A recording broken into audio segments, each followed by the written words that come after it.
रखा है तो फिर हमें दोष करने की क्या सामर्थ्य है। जब लाडली जो मुझ जैसे नीच को वृंदावन में रखे हैं तो उसको वृंदावन में रखे, तो हमारा अधिकार कैसे जब हम अपने को देखते हैं तो हम बड़े अधिकारी थोड़ी है वृंदावन वास के। हम पर जब कृपा हुई तो उन पर भी कृपा हुई, तो जब उन पर कृपा होगी पूरी तो वो भी महात्मा बन जाएंगे, हम दोष दर्शन क्यों करें।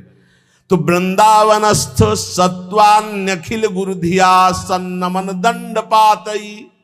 अगर वृंदावन के किसी भी वासी पर दोष दर्शन हो जाए तो प्रणाम दंड पाते, वो जाने या न जाने दूर से प्रणाम कर, हे प्रभु मेरे से गलती हो गई, क्षमा करो प्रभु, मैं आपकी महिमा को नहीं जानता। ऐसा पक्का समझ लो, नहीं भजन क्षीण हो जाएगा, भजन नष्ट हो जाएगा। जो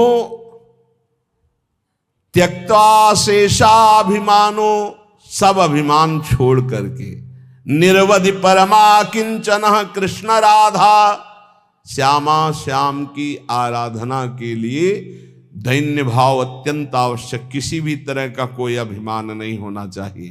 त्यक्त्वा शेषाभिमानो, कोई भी अभिमान शेष नहीं है, रूप का, जवानी का, इन शरीरों का अभिमान, यौवन, बाहुबल बहुत विचित्र है। कुछ भी हो जाए तो जीव का ऐसा गलत स्वभाव पड़ गया, वो अभिमान कर लेता है। हम अपने आप तो बहुत छोटे हैं। भगवान शंकर तांडव कर रहे थे तो दो तालियों से ऐसे बाणासुर ने ताल मिलाई, भगवान शिव प्रसन्न हो गए, कहा शास्त्र भाव हजार भुजा वाला हो जा, महान बलशाली विक्रम भगवान शिव की कृपा से। अब दो भुजाएं तो अगर सही ढंग का स्वास्थ्य हो तो फिर खुजली संभलती नहीं, बल्कि भगवान शिव का कृपा पात्र हजार भुजाएं, तो जिस पर्वत में मारे चकनाचूर, जाके दिग्गजों को ललकारा, भाग पड़े, कोई उसके सामने नहीं। काफी समय विचरण करने के बाद भगवान शंकर के पास आयो, कहा जगत गुरु, आज दूसरी तरह से प्रणाम था। भगवान शंकर ज्ञान समुद्र, बोले गुरु खुजली हो रही भुजाओं में। बोले मतलब? बोले आओ, आप ही आओ, अब हमारे बल दिया है, हजार भुजा है, तो आपसे युद्ध करना चाहता हूं। मुस्कुरा दिए। भगवान ने कहा एक माली भी जिस पौधे को सजाता उसको उजाड़ता नहीं है। तुम्हारी भुजाओं की खुजली मैं तो नहीं मिटाऊंगा, लेकिन मेरे समान बलशाली आकर मिटा देगा। तो जब प्रद्युम्न पुत्र अनिरुद्ध और उषा जी का बड़ा एकांतिक मार्मिक प्रसंग है कि उषा जी ने स्वप्न में देखा अनिरुद्ध जी को पहली बार। अब वो विकल, ना उनको भोजन अच्छा लगता, ना नींद अच्छी लगती।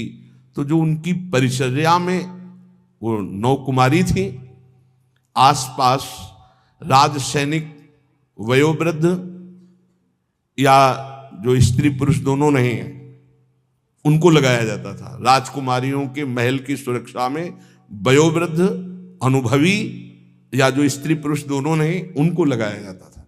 तो ऐसी व्यवस्था में उनके पास सखियां सेवा में रहती थी।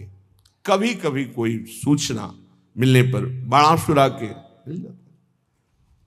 अब उषा जी को इस तरह विक्षिप्त देख करके ना भोजन, ना नींद, न बल, तो उनकी एक बहुत प्रिय सखी चित्रलेखा थी, जो बड़ी योगिनी थी, शक्ति संपन्न थी। उसने कहा सखी, मेरी सखी होते हुए तुम इतना उदास, बोलो ना, कोई ऐसा विषय है जो गुप्त विषय और तुम बता नहीं सकती, वही तुम्हें इतना विक्षिप्त कर रहा है। मैं समझ रही हूं कोई विषय तो है। तो उनका सखी, मुझे एक स्वप्न में 9 कुमार के दर्शन हुए और अब मैं उसके बिना जी नहीं सकती, पर मैं ये नहीं जानती को है कौन, कहाँ का है, क्या है, पर स्वप्न में मैंने देखा। तो उनका स्वप्न में आपने देखा तो त्रिभुवन का कोई ऐसा नहीं है जिसका मैं चित्र न बना सकूं, और तुम्हारे सामने साधारण कोई आ नहीं सकता, क्योंकि साधारण से तुम मोहित नहीं हो सकती। तो मैं असाधारण महापुरुषों के परिवारों का चित्रण करूंगी, तुम केवल इशारा दे देना, मैं योगिनी हूं, अपहरण उसका मैं कर लूंगी। स्वप्न में देखा था अनिरुद्ध जी को। वो बड़े बड़े नाग लोग, स्वर्ग लोग, सब